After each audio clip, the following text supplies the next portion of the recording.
बूढ़ी माँ। एक बेटे ने जब अपनी पत्नी के कहने पर अपनी बूढ़ी माँ को बहुत दूर स्टेशन के बाहर छोड़कर आया, तब एक माँ कैसे बन गई कुछ महीनों बाद लखपति।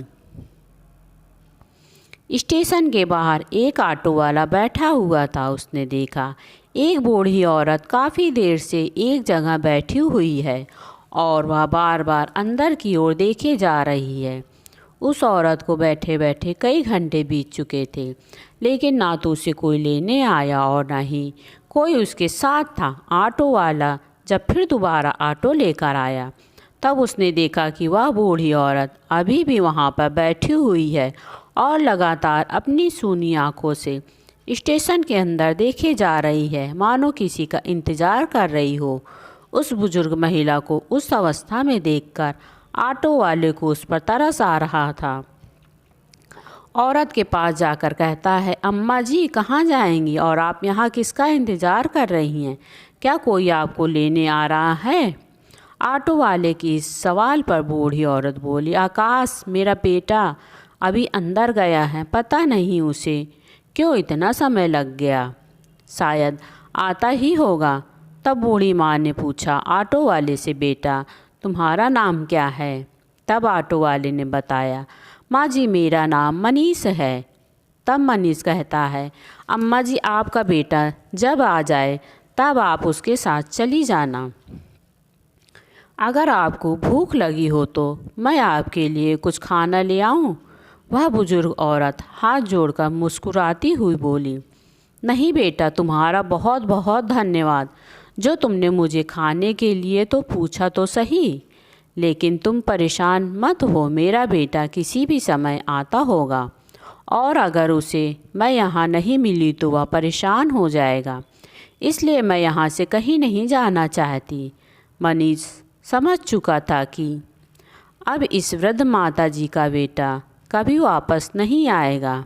वह बोला, माँ जी बुरा मत मानिएगा, लेकिन यहाँ रोज़ दूसरे तीसरे दिन ऐसी कोई न कोई तो मिल ही जाता है जिसका बेटा बहू या उसके बच्चे उसे यहाँ छोड़कर चले जाते हैं। और यही नहीं, कभी मंदिर में कभी सड़कों पर कैसे आजकल के बच्चे अपने माँ बाप को कहीं भी छोड़कर चले जाते हैं। इस पर वह अम्मा जी थोड़ी नाराज़ हुई और बोली, नहीं बेटा तुम ऐसा कैसे कह सकते हो, क्योंकि तुम मेरे बेटे को जानते ही नहीं। फिर तुम ऐसा कैसे कह सकते हो कि मेरा बेटा मुझे यहाँ छोड़कर चला गया? यदि तुम सच में मेरी मदद करना चाहते हो तो अंदर जाकर देखो, वह अंदर ही कहीं होगा। मनीष अंदर देखकर आया और आकर बोला, देखा माँ जी, मैंने आपसे पहले ही कहा था आपका बेटा अंदर कहीं नहीं है। यह सुनकर वह थोड़ी परेशान हो गई। फिर वह खुद को समझाती हुई बोली, कोई बात नहीं, हो सकता है कुछ काम आ गया हो, थोड़ी देर बाद आ जाएगा। वह ऑटो वाला मनीष भी वापस अपने काम में लग गया और धीरे धीरे शाम ढलने लगी और मनीष अपने घर जाने को था। अंधेरा होने लगा था और स्टेशन पर लाइट्स भी जल गई थीं। अब गर्मी भी कुछ कम थी। शाम के समय थोड़ी थोड़ी सर्दी पड़ने लगी थी। बेचारी बूढ़ी औरत अपनी साड़ी के पल्लू से खुद को ढकने की कोशिश कर रही थी। मनीष एक भला आदमी था। उसने उस वृद्ध महिला के पास आकर कहा, माँ जी कुछ नाम पता आपको पता है? तो महिला बोली, मनीष बेटा मेरा नाम गंगा देवी है, मैं बलिया की रहने वाली हूँ, लेकिन बलिया में मेरा घर कहाँ है यह मुझे याद नहीं, और मैं अपने बेटे के साथ यहाँ आई थी। दरअसल कुछ दिन पहले ही मेरे बहू बेटे ने बेटे से कहा था कि माँ जी को अपने बड़े भैया के घर छोड़ आओ, इनको यहाँ रहते हुए कई साल हो गए हैं, अब वह भी तो इन्हें संभाले। तब मेरा छोटा बेटा आकाश अपने बड़े भाई विशाल के पास छोड़ने दिल्ली जा रहा था, लेकिन पता नहीं क्यों वह मुझे यहाँ छोड़कर चला गया और मैं कब से उसका इंतज़ार कर रही हूँ, पर वह नहीं आया। ऑटो ड्राइवर मनीष बोला, कोई ज़बरदस्ती नहीं है, वह बोला, माता जी यदि आपका मन हो तो आप मेरे साथ मेरे घर चलिए। मेरे परिवार में मैं और मेरी पत्नी हैं, बस अभी मेरे बच्चे नहीं हैं। आप मेरे घर में रुक जाना माता जी। अगर आप चाहें तो सुबह यहाँ वापस आ जाइएगा। इस पर गंगा देवी जी बोली, नहीं बेटा, अगर मैं यहाँ से चली गई तो मेरा बेटा आकाश यहाँ आया तो वह मुझे ढूंढेगा, और अगर मैं नहीं मिली तो वह कितना परेशान हो जाएगा। तुम जाओ बेटा, मैं ठीक हूँ। मनीष गंगा देवी जी को साल उड़ाता हुआ बोला, अब आप मुझे बेटा कह रही हो तो आप यहाँ आराम से बैठिए, मैं आप अपने साथी से कह कर जाता हूँ। अगर आपको किसी चीज़ की ज़रूरत लगे तो बता दीजिएगा। हाँ, आप यह साल ओढ़ लीजिए क्योंकि रात के समय सर्दी पड़ने लगी है, खामखा आप बीमार हो जाएंगी। तब गंगा देवी जी ने साल लिया और उसे ओढ़ कर बैठ गई। वह मनीष के लाखों दुआएं देने लगी। मनीष को भी काफ़ी समय हो गया था। वह भी अपने घर के लिए निकल गया और अपने घर जाकर उसने अपनी पत्नी को आज की घटना के बारे में बताया। लेकिन इधर गंगा देवी जी की भूखी प्यासी बैठी थी और अपने बेटे का इंतज़ार करती रही। ठंड से सिकुड़ते हुए उन्होंने ऐसी ही पूरी रात बिता दी। अब वह बहुत चिंतित थी क्योंकि वह वहाँ अपने बेटे के अलावा किसी और को नहीं जानती थी।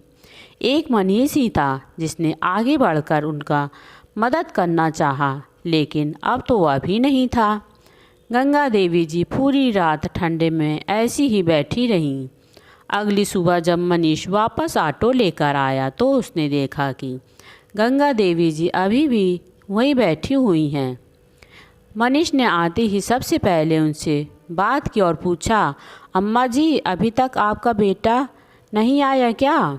नहीं बेटा, पता नहीं मेरा बेटा कहाँ चला गया, रोती रोती गंगा देवी जी बोली।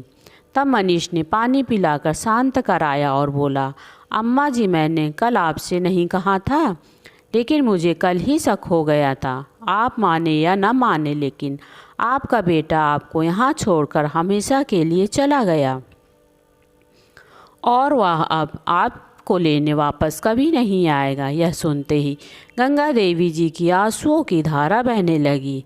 उनकी यह हालत देखकर मनीष को बहुत तरस आ रहा था। उसने कुछ न कहा। वह सोचने लगा कि आप शायद यह माताजी अपने घर बलिया वापस चली जाएं। मनीष अपना काम करने के लिए चला गया और गंगा देवी जी वहीं स्टेशन के बाहर बैठी रोती रहीं और अचानक वह बेहोश होकर गिर पड़ी। तो वहाँ लोगों का जमावड़ा लग गया और वहाँ आसपास के सभी लोग वहाँ आने लगे। लोगों की भीड़ को देखकर मनीष भी वहां आया। स्टेशन के अन्य कर्मचारी भी वहां एकत्रित हुए। मनीष ने वहां आकर देखा कि गंगा देवी जी नीचे ज़मीन पर पड़ी हुई हैं और वह बेहोश हो गई थी। वह थोड़ा घबरा गया। उसने उन्हें तुरंत उठाया, फिर उन्हें उठाकर बैठाया। फिर वहां के अन्य कर्मचारी वहां उपस्थित एक डॉक्टर को ले आए, जिसने आकर बताया कि वह औरत कमजोरी के चलते बेहोश हो गई है। पानी की छींटें मारकर उन्हें होश में लाने के बाद सभी अपने अपने काम पर लग गए और मनीष ने उनसे पूछा, माँ जी आप बेहोश कैसे हो गईं? डॉक्टर ने बताया, कमजोरी हुई थी। क्या आपने कल से कुछ भी नहीं खाया? गंगा देवी जी ने ना में गर्दन हिलाते हुए कहा, बेटा मैं तो यहाँ अपने बेटे के भरोसे ही बैठी हुई थी। मुझे क्या पता था कि वह मेरे साथ ऐसा करेगा। मेरे पास एक पैसा भी नहीं था जो मैं कुछ खरीद भी पाती। मनीष को उनकी दशा पर और ज़्यादा तरस आ रहा था। वह बोला, माँ जी आप मेरे साथ चलिए, पहले कुछ खा लीजिए फिर कुछ बात कीजिएगा। मनीष पास में ही एक ठेले की दुकान लगी थी। वह वहाँ से पूरी सब्जी लेकर आया और माँ जी के लिए पानी मंगवाया। फिर मनीष ने कहा, माँ जी आप खाना खा लीजिए, आप कल से भूखी बैठी हैं, तभी आपको कमजोरी की वजह से चक्कर आ गया था। और आप यह मान लीजिए कि आपका बेटा अब आपको लेने वापस नहीं आएगा। तो आप अपने घर वापस क्यों नहीं चली जाती? माँ जी, आप अपने घर वापस लौट जाओ, यहाँ तो आपकी ज़िंदगी और मुश्किल हो जाएगी। गंगा देवी जी बोली, बेटा मैं भी तो कहाँ जाऊँ, मुझे घर का पता याद नहीं। मेरे बेटे ने मुझे किसी लायक नहीं छोड़ा। मतलब? मनीष चौंकते हुआ कहा। गंगा देवी जी ने बताया, बेटा मैं अपना बलिया ज़िले में पहुंच जाऊं तो अपने घर कैसे जा पाऊंगी? मैं नहीं पहुंच पाऊंगी। अगर तुम मेरी कुछ मदद करो तो मेरे साथ चलो, मैं तुम्हें वहां कुछ बता दूं तो शायद मेरे घर का रास्ता मिल जाए। मनीष सोचने लगा। बहुत सोच विचार करके उसने कहा, ठीक है माँ जी, हम दोनों लोग चलते हैं। फिर मनीष कहता है, ठीक है माँ जी, मैं आपको आपके घर छोड़ने चलूँगा। पहले मैं अपनी पत्नी को बता कर आता हूँ। और माता जी इधर खाना खाने लगती हैं। मनीष अपने घर जाता है और अपनी पत्नी सुषमा को बताता है कि मैं माता जी के साथ जा रहा हूँ, उनको छोड़कर वापस आ जाऊँगा। तब उसकी पत्नी सुषमा कहती है कि मैं भी आपके साथ चलूँगी, मैं यहाँ अकेले रहकर क्या करूँगी? मनीष कहता है, ठीक है। फिर वह दोनों सामान पैक करते हैं और स्टेशन आ जाते हैं। स्टेशन पर वह 3 टिकट लेते हैं और वह जौनपुर से बलिया के लिए निकल जाते हैं। जब बलिया ज़िला में आते हैं तब स्टेशन से बाहर निकलकर पूछता है, माताजी आपको कुछ याद आ रहा है? तब माताजी कहती हैं, मनीष बेटा, मेरे पति एक फैक्ट्री में काम करते थे, तुम वहाँ मुझे उस फैक्ट्री पर ले चलो, शायद उस फैक्ट्री से मेरे घर का एड्रेस मिल जाए। मनीष माताजी को लेकर उनके हस्बैंड के फैक्ट्री जाता है। वहाँ जब अंदर जाता है तो वह माताजी गंगा देवी के हस्बैंड के नाम से पता पूछता है। तब वहाँ फाइल में देखकर उनके घर का पता मिल जाता है। अब वह बूढ़ी माताजी को लेकर उनके घर जाता है। जैसे ही वह उनके घर पहुँचता है तो देखता है कि उसे के घर में ताला डला हुआ था। कुछ पड़ोसियों ने से गंगा देवी जी को पता चला कि उनका बेटा यह मकान बेचकर और कहीं चला गया। बेचारी गंगा देवी जी बहुत रोती हैं। फिर मनीष और सुषमा उनको चुप कराते हैं और फिर वह वहीं पर किराए का कमरा लेकर वह लोग वहीं रहने लगते हैं। गंगा देवी जी मनीष से कहती हैं, बेटा तुम मुझे छोड़कर चले जाओ, मैं यहाँ अकेले रह लूँगी। लेकिन मनीष उन्हें अकेला छोड़ना नहीं चाहता था, इसलिए वह भी वहीं रह गया। अब मनीष वहीं पर किराए पर ऑटो लेकर चलाने लगता है। अब गंगा देवी जी मनीष को अपना बेटा मानने लगती हैं और वह अपने बेटे और बहू को बहुत चाहने लगती हैं। कुछ महीनों बाद अचानक एक आदमी उनके मोहल्ले में आता है और पूछता है कि गंगा देवी जी का घर कौन सा है। तब वह पड़ोसी बताते हैं, गंगा देवी जी का घर अब या नहीं है, लेकिन वह बगल में किराए का घर लेकर रहती हैं। तब वह आदमी गंगा देवी जी के पास जाता है और कहता है, माताजी कल आप फैक्ट्री में आ जाना, आपको बुलाया गया है। तब गंगा देवी जी कहती हैं कि मुझे वहाँ पर किस लिए बुलाया गया है। वह आदमी कहता है कि आप वहाँ कल आ जाना, आपको वहाँ खुद ब खुद पता चल जाएगा कि किस लिए आपको बुलाया गया है। दूसरे दिन माताजी को लेकर मनीष फैक्ट्री जाता है। फिर वहाँ माताजी को बताया जाता है कि उनके आदमी का कई सालों से जो मुकदमा चल रहा था, वह उनके पति जीत गए हैं और उन्हें जीतने के बाद उन्हें 25 लाख रुपए मिला है। यह सुनकर गंगा देवी जी बहुत खुश हो जाती हैं। अब बूढ़ी माताजी को 25 लाख का चेक दिया जाता है। गंगा देवी जी उस 25 लाख से अपना बिका हुआ मकान खरीद लेती हैं और बचे हुए पैसे से वह मनीष के लिए एक ऑटो खरीदती हैं। अब बूढ़ी माताजी मनीष और सुषमा आराम से जिंदगी बिताने लगते हैं। तभी अचानक एक दिन उनके छोटे बेटों को पता नहीं कहाँ से पता चल जाता है कि मेरी माता को 25 लाख रुपए मिले हैं। वह उनके पास घर आता है और कहता है, माँ, यह मकान बेच दो और फिर तुम मेरे साथ चलो। अब बड़े भैया नहीं रखेंगे तो हम अपने साथ आपको पूरी ज़िंदगी रखेंगे। तब बूढ़ी माता जी अपने बेटे आकाश से पूछती हैं कि तुम मुझे छोड़कर क्यों चले गए थे? तुम तो मुझे अपने बड़े भाई विशाल के घर छोड़ने जा रहे थे। तब उनका छोटा बेटा आकाश बताता है कि माँ, बड़े भैया ने मुझसे कहा था कि वह आपको नहीं रखेंगे और फिर मैं वापस अपने घर ले आता तो मेरी पत्नी मुझे बहुत चिल्लाती, इसलिए मैं आपको छोड़कर चला गया था। मैं आखिर क्या करता? माँ, मुझे माफ़ कर दो। मेरी पत्नी आपको रखने के लिए तैयार है। वह भी आपसे माफ़ी मांगना चाहती है। हमसे जो भी गलती हुई उसे आप भूल जाइए और मेरे घर चलिए।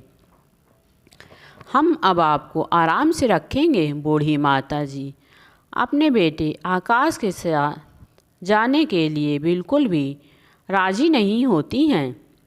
तब मनीष और सुषमा उन्हें समझाते हैं, माँ जी, आपका बेटा अब सुधर गया है, अब आप उनके साथ चली जाइए। मनीष सुषमा के बहुत समझाने पर माताजी मान जाती हैं अपने बेटे आकाश के साथ जाने के लिए। फिर वह भी अपने बेटे आकाश से कहती हैं, तुम अभी 2-3 दिन तक यहीं पर रुको, फिर मैं तुम्हारे साथ चलती हूँ।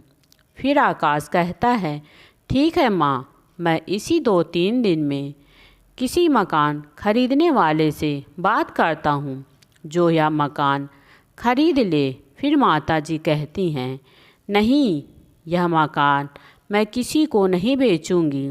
यह मकान मैं अब मनीष के नाम करूंगी। इस पर उनका बेटा आकाश काफ़ी गुस्से में आ जाता है और अपनी माँ को भला बुरा कहने लगता है। फिर मनीष और सुषमा माताजी को बहुत समझाते हैं कि माताजी, यह मकान आप बेचकर अपने बेटे के साथ चली जाइए। तब माताजी कहती हैं कि यह मकान मैं बेचकर तो चली जाऊं, लेकिन आगे क्या पता, या मुझे कहीं और फिर दोबारा छोड़कर चला जाए तो मैं कहाँ जाऊंगी बेटा? सुषमा बोली, माताजी, आप परेशान मत हो, आज नहीं तो कल ईश्वर इनको इसका फल जरूर देगा। अब गंगा देवी जी दुविधा में फंस गईं कि अब मैं क्या करूं, आकाश के साथ जाऊं कि मनीष के साथ ही यहीं पर रहूं। बहुत सोच विचार करने के बाद गंगा देवी जी आकाश से कहती हैं कि बेटा, मैं तुम्हारे साथ नहीं चलूँगी, मैं यहीं पर अपने घर में ही मनीष के साथ रहूँगी। आकाश कहता है अपनी माँ से, आपका सगा बेटा आपके लिए कुछ नहीं और यह पराया लड़का आपका सब कुछ हो गया। और वह वहाँ से गुस्सा होकर घर से चला जाता है और थोड़ी देर बाद वह पुलिस को लेकर आ जाता है और कहता है कि यह जो लड़का है मनीष, इसने मेरी माँ को बहला फुसलाकर मेरी माँ का मकान अपने नाम करना चाहता है। मेरी बूढ़ी माता अब मेरे साथ चलने से मना कर रही हैं। आप मनीष को गिरफ्तार कर लीजिए। गंगा देवी जी कहती हैं कि नहीं, मनीष ने ऐसा कुछ नहीं किया, वह बहुत ही अच्छा और नेक इंसान लड़का है। मनीष को किसी भी चीज़ का लालच नहीं है और यह जो मेरा नालायक बेटा आकाश है ना, इसी ने मुझे बर्बाद करके रख दिया। यह मुझे कहीं दूर स्टेशन पर छोड़ आया था, फिर मनीष ने मुझे यहाँ पर लाकर मेरा घर दिलाया और फिर हम सब लोग यहीं पर रहने लगे। जब मेरे बेटे को पता चला कि मुझे 25 लाख रुपए मुकदमा जीतने पर मिला है तो यह वापस फिर से आ गया। गंगा देवी जी ने अपनी सारी घटना उस पुलिस वाले को सुनाई। तब पुलिस वाले ने आकाश को खूब डांटा, फटकारा और उसे अपनी माँ से माफ़ी मांगने के लिए भी कहा। लेकिन आकाश ने अपनी माँ से माफ़ी नहीं मांगी और वह वहाँ से चला गया।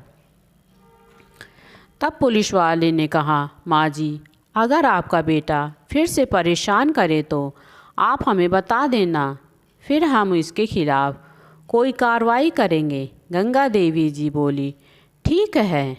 अब मनीष, सुषमा और गंगा देवी जी अपने इस घर में अच्छे से रहने लगे। सुषमा और मनीष गंगा देवी जी की खूब सेवा करते। कुछ महीनों बाद मनीष की पत्नी सुषमा को 2 जुड़वा बच्चे हुए। अब गंगा देवी जी अपने बहू और मनीष बेटे के साथ खुशी खुशी रहने लगी और अपना जीवन बहुत सुखी सुखी व्यतीत करने लगी। शायद मनीष और सुषमा के कर्मों का फल था जो उन्हें मिला। उन्होंने एक असहाय की मदद की और ईश्वर ने फलस्वरूप इतना बड़ा तोहफा उन्हें दिया।